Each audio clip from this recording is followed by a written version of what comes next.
Good morning all of you. आज अपन पढ़ेंगे मैस्चुरेशन cycle या मैस्योर साइकिल। मैस्चुरेशन साइकिल वो फेज होती है जो कि क्या होती है, it is a breeding phase in which the reproductive age के अंदर क्या होता है, maturation is the visible manifestation of cycle. Physiological uterine breeding होती है, वो भी किसकी वजह से, आपकी जो एंडोमेट्रियम होती है उसकी शीडिंग की वजह से। आपके यूट्रस की 3 लेयर होती है जिसको बोलते हैं एंडोमेट्रियम, मायोमेट्रियम और पेरीमेट्रियम। तो एंडोमेट्रियम की अगर शीडिंग होती है उसके कारण जो ब्रीडिंग को आप क्या बोलते हो, मैच्योरेशन ब्रीडिंग बोलते हो। The period extend from the beginning of period and to the next period. It's called the mature cycle. The first maturation is menarche. occur कब होता है, between the 11 to 15 years and with the minimum age of 13 years पे अगर आपको first period आता है तो उसको आप क्या बोलते हो, मेनार्की बोलते हो। That continuous cycle is the 28 days and literally remaining is the ultimately it cases between the 45 to 45 age में आपकी मेंस्ट्रुअल ब्लीडिंग क्या हो जाती है, स्टॉप हो जाती है। उसको आप क्या बोलते हो, मेनोपॉज बोलते हो। उसको आप क्या बोलते हो, मेनोपॉज बोलते हो। उसको आप क्या बोलोगे, मेनोपॉज। जो मेंस्ट्रुअल साइकिल स्टार्ट हो रही है उसको आप क्या बोलोगे, मेनार्की। और जब मेंस्ट्रुअल साइकिल खत्म होती है तो आप उसको क्या बोलते हो, मेनोपॉज बोलते हो। सबसे पहले अपन ये लिखेंगे कि मेंस्ट्रुएशन किसको होता है। मेंस्ट्रुएशन क्या होती है कि एक ब्लीडिंग होती है, क्या होता है, मंथली ब्लीडिंग होती है which occur in female of reproductive age. Monthly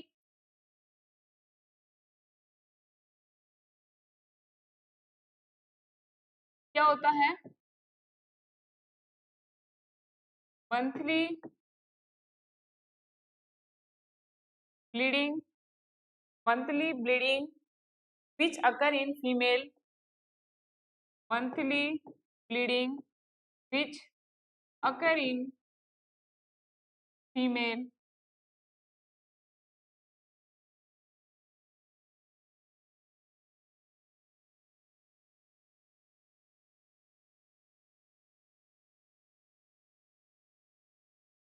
monthly bleeding which occur in female, monthly bleeding which occur in female of reproductive age, female of reproductive age is called, क्या बोलेंगे उसको अपन, मैस्चुरेशन। क्या बोलेंगे अपन उसको, मैस्चुरेशन। क्या बोलेंगे, मैस्चुरेशन। के बाद में अपन ये देखेंगे कि रिप्रोडक्टिव एज कहाँ से स्टार्ट, कहाँ से कहाँ तक होती है, 3 से लेके 49 ईयर तक होती है। के अंदर मेनार्की आती है, रिप्रोडक्टिव एज आती है 15 टू 49 ईयर। इसके अंदर मेनार्की क्या होती है, जहां से आपका जो ब्रीडिंग फेज स्टार्ट होता है उसको आप क्या बोलते हो, मेनार्की। जो कब स्टार्ट होता है, विद इन 13 ईयर या 13 से लेके 15 ईयर के बीच में हो सकता है। उसके बाद में आता है मेनोपॉज, जो आपका कहाँ से स्टार्ट होता है, 45 से 49 ईयर तक होता है। के अंदर परमानेंट स्टॉप हो जाती है क्या, आपकी मेच्योर साइकिल। आपकी मेच्योर साइकिल इसके अंदर क्या हो जाती है, परमानेंट स्टॉप हो जाती है, स्टॉप ऑफ मैस्चुरेशन साइकिल। इसको आप क्या बोलते हो, मेनोपॉज। क्या बोलोगे, मेनोपॉज। और स्टार्टिंग या ऑनसेट होता है जहां पर मेंस्ट्रुएशन साइकिल का, उसको आप क्या बोलते हो, मेनार्की। क्या बोलते हो, मेनार्की। के बाद में आता है कि सबसे पहले इम्पोर्टेंट पॉइंट्स होते हैं कुछ मेसोसाइकिल्स के, वो अपन देखेंगे कि it is visible bleeding, the blood comes out from the vagina. मतलब इसके अंदर अपन सबसे पहले क्या देखेंगे, ब्लीडिंग हो रही है, इसके अंदर जो ब्लड हो रहा है, आ रहा है, वो कहाँ से आ रहा है, वेजाइना से आ रहा है। वो भी किसकी वजह से आ रहा है, अपन ने देखा कि शीडिंग हो रही है किसकी, एंडोमेट्रियम की। किसकी शीडिंग हो रही है, एंडोमेट्रियम की। तो फर्स्ट ऑफ अपन ने क्या देखा कि अपन को विजिबल ब्लीडिंग दिखाई देती है, वो भी कहाँ से, वेजाइना से ब्लड कम आउट होता हुआ दिखता है। वो भी किसकी वजह से, शीडिंग होती है किसकी, एंडोमेट्रियम की। बाद में आता है अकर जनरली एट रेगुलर इंटरवल में आता है, वो तो हम लोगों को सबको पता है 28 डेज वाले रेगुलर इंटरवल में। ये एक फिजियोलॉजिकल कंडीशन होती है। इसके अंदर ये इस वजह से होती है क्योंकि कभी कभी क्या होता है, हार्मोनल चेंजेस की वजह से भी होता है। किसकी वजह से होता है? हार्मोनल चेंजेस की वजह से भी होता है। अब इसके अंदर अपन देखेंगे कि जो एंडोमेट्रियम की शीडिंग होती है उसी की वजह से आपको यहाँ पर क्या दिखाई देती है? ब्लीडिंग दिखाई देती है। क्या दिखाई देती है? ब्लीडिंग दिखाई देती है। इसके बाद में आता है कि मेंस्ट्रुअल साइकिल। आपका जो प्यूबरिटी का टाइम होता है उसके अंदर क्या होता है, आपका जो हाइपोथैलेमस होता है वो पिट्यूटरी ग्लैंड जो होती है उसके बीच में एक्टिव होता है। हाइपोथैलेमस कौन सा हार्मोन रिलीज करता है? जीएनआरएच। कौन सा हार्मोन रिलीज करता है हाइपोथैलेमस? जीएनआरएच। जीएनआरएच एक्ट करता है किस पर? एंटीरियर पिट्यूटरी ग्लैंड पर। एंटीरियर पिट्यूटरी ग्लैंड क्या सीक्रेट करती है? एफएसएच, जिसको फॉलिकल स्टिमुलेटिंग हार्मोन भी बोलते हैं। फॉलिकुलर स्टिमुलेटिंग हार्मोन जो एक्ट करता है किस पर? ओवरी पर। ओवरी पर एक्ट करके वो क्या रिलीज करता है? एस्ट्रोजन। एस्ट्रोजन रिलीज करने के बाद में वो क्या करता है? फॉलिकल से क्या करता है? एस्ट्रोजन को रिलीज करता है। The estrogen level is increase. Maybe negative feedback क्या आएगा इसका कि एफएसएच जो होगा वो डिक्रीज हो जाएगा, एलएचएस जो होगा वो क्या हो जाएगा? इंक्रीज हो जाएगा। अगर एफएसएच डिक्रीज हो रहा है तो फॉलिकल डाई हो जाएंगे, है ना।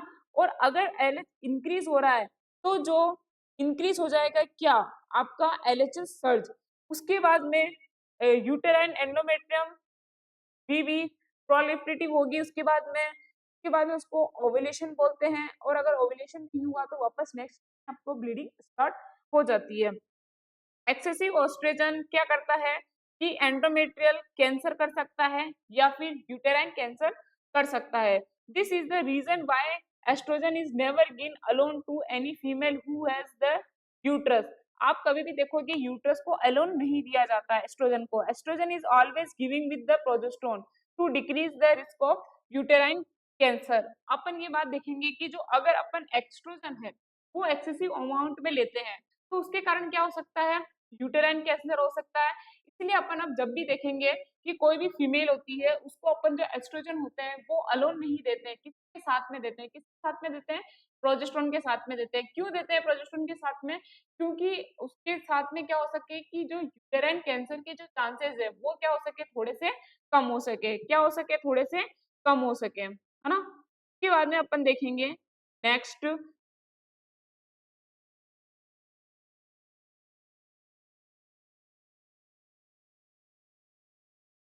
नेक्स्ट आप देखोगे कि the duration of menstruation means is about 4 to 5 days। And amount कितना होता है? ब्लड लॉस कितना हो रहा है? एस्टिमेट टू ब 20 to 80 ml with average of 35 ml। क्या होता है इसके अंदर? ब्लड लॉस होता है। Nearly 70% of total menstruation blood loss occur in first 2 days। कितना? जो 30 ml है वो तो कब होता है? पूरा मेंस्ट्रुअल साइकिल में एवरेज ये आपका ब्लड लॉस होता है। उसके अंदर आप देखोगे कि जो स्टार्टिंग के फर्स्ट और सेकंड डेज होते हैं उसके अंदर 70% क्या होता है? ब्लड लॉस होता है। बाकी का 30% होता है वो 3 days के अंदर होता है। नॉर्मल मेंस्ट्रुअल साइकिल कितने दिन चलती है?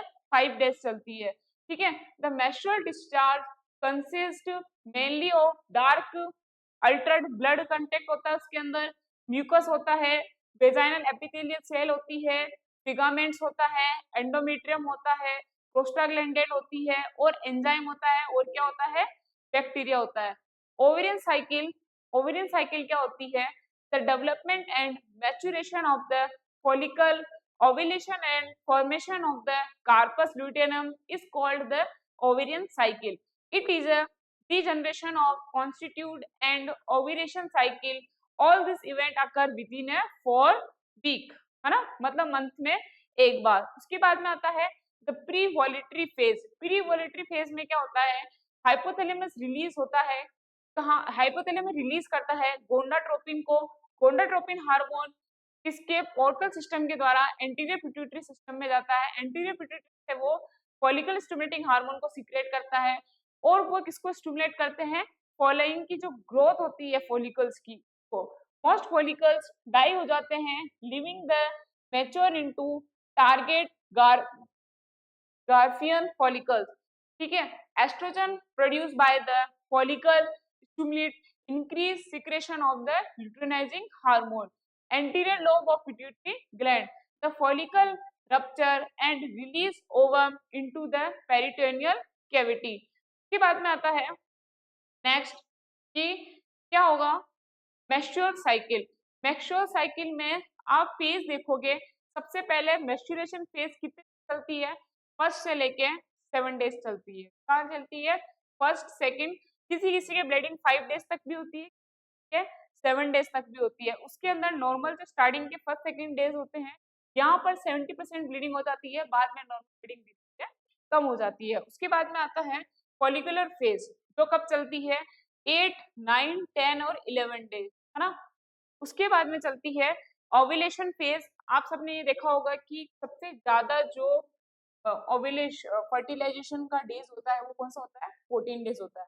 उसके बाद में जो आपकी फेज चलती है 15 से लेके 28 डे की, उसको आप क्या बोलते हो, ल्यूटियन फेज। उसको आप क्या बोलते हो, ल्यूटियन फेज। उसको आप क्या बोलोगे, ल्यूटियन फेज, ठीक है। उसके बाद में आता है ल्यूटियल फेज में क्या होता है, luteal phase is the with ovulation body temperature में be decrease and increase by 0.5 Fahrenheit to 1 Fahrenheit around the time of ovulation. आपका जो बॉडी टेम्परेचर वो क्या हो जाता है, इंक्रीज हो जाता है। क्या हो जाता है, इंक्रीज हो जाता है। उसके बाद में आएगा कि corpus luteum is formed of follicle cells that remain the ovary after ovulation. Corpus luteum secrete estrogen and progesterone during the remaining 14 days.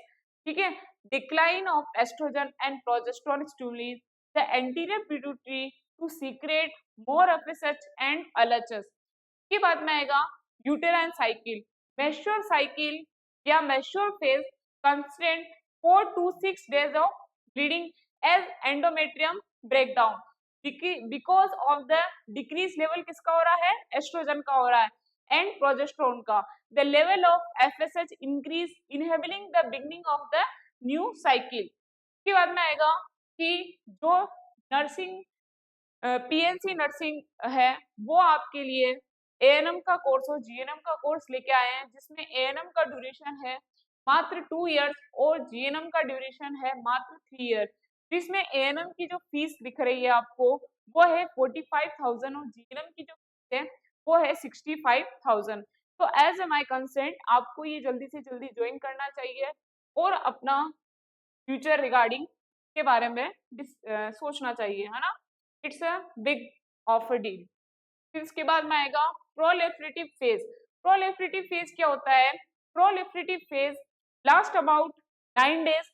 Estrogen stimulate proliferation and growth of the endometrium. As estrogen increase, if suppress circulation of the FSH and increase secretion of the LHS. Secretion of LHS stimulate ovulation and the develop of the corpus luteum. Ovulation occur between days 12 and 16. Estrogen level is high and progesterone level is low. उसके बाद में आएगा secretory phase. Secretory phase last about 12 days and follows ovulation. This phase is initiated in reason to the increase in LH level. The Graafian follicle is replaced by the corpus luteum. उसके बाद में आएगा the corpus luteum secrete progesterone and estrogen. Progesterone prepare the endometrium or pregnancy if fertilized ovum is implant. Fertilization. Fertilization is the process of fusion of the spermatozoa with the mature ovum. Fertilisation क्या होता है, जब आपका sperm और ovum दोनों आपस में मिलकर जाइगोट का निर्माण करते हैं उसको आप क्या बोलते हो, फर्टिलाइजेशन बोलते हो। Almost always fertilisation occur in the ampulla part of the uterine tube. सबसे ज्यादा जो फर्टिलाइजेशन होता है वो कहाँ पर होता है, एम्पुला पार्ट में होता है। कहाँ पर होता है, एम्पुला पार्ट में होता है। उसके बाद में आता है approximation of the gametes.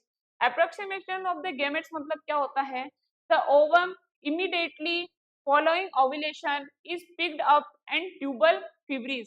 The ovum is rapidly transported to the ampullary part. Fertilized live sperm of oocyte range from 12 to 24 hours. Whenever that is sperm is 48 to 72 hours. Out of the hundreds of millions of separate This apostyle is the vagina at single ejaculation and 1000 capacity spermatozoa enter कहाँ कर जाते हैं, कहाँ पर, uterine tube के अंदर। Only for 300 to 500 ovum के पास पहुंच पाते हैं। It takes only few minutes of the sperm to reach the fallopian tube। इसके बाद में आएगा contact and fusion of the gametes. The male and the female unit of the center with the restoration of the diploid number of chromosome 46, which is the constant from the species. The zygote thus from contain both the parietal and mitral genetic materials. Sex of the child is determined by the patent of the sex chromosome supplied by the spermatosome. If the spermatosome contain X chromosome, a female embryo, and it contain Y chromosome, then the male embryo। तो ये सब किस पे depend करता है, mail पर, है ना। इसके बाद में आता है morula. After the zygote formation the typically mitotic division होता है, उसके अंदर 2 सेल स्टेज रीच्ड होती है, कहाँ पर, 30 आवर के बाद में, फर्टिलाइजेशन के बाद में। Each contain equal cytoplasmic volume and chromosome number.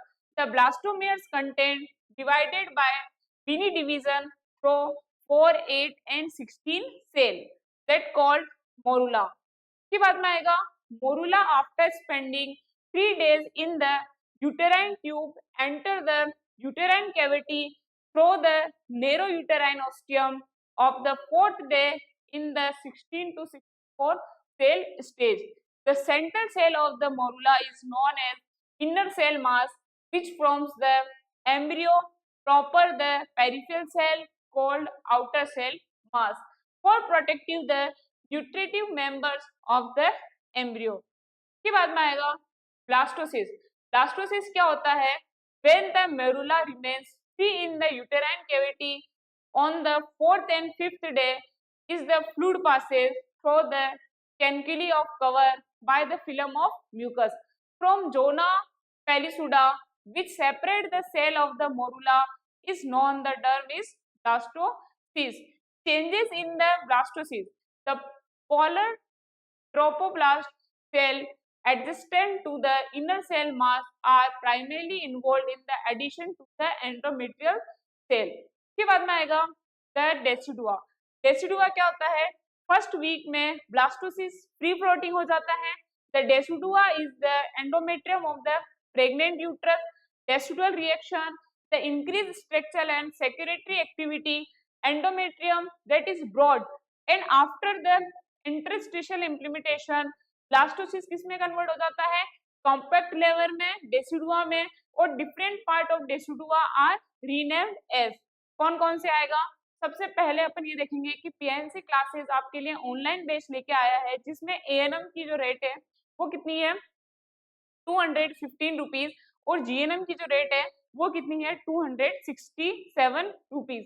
बहुत ही चीप रिगार्डिंग आपकी जो फीस स्ट्रक्चर रखा गया है, तो आप जल्दी से जल्दी ये स्टार्ट कीजिए ऑनलाइन बेस और आप इसका फायदा उठाइए। इसके बाद में आता है डेसिडुआ बैसिलस और सीरोटोना। की portion of the decidua in contact with the base of the blastocyst. Decidua capsularis एरोप्लिक्सा होगा उसके अंदर, डेसिडुआ वेराउ पेराइटिलिस होगा उसके अंदर। इसके अंदर क्या होगा, डेसिडुआ लाइनिंग जो की यूटेराइन कैविटी की वो आउटसाइड कहाँ चली जाएगी, साइट ऑफ इम्प्लीमेंटेशन के। फिर आएगा क्रोनियम and chronic villi. The क्रोनियम is the outer most layer होती है किसकी, टू फिटल मेम्ब्रेन की। कौन कौन सी, क्रोनियन और amnion. At the beginning of the 3rd week the syncytiotrophoblast produce क्या, इरेगुलर फिंगर प्रोजेक्शन देता है वो, जिसको अपन cytotrophoblast. This finger like buds are called primary stem villi भी कहते हैं।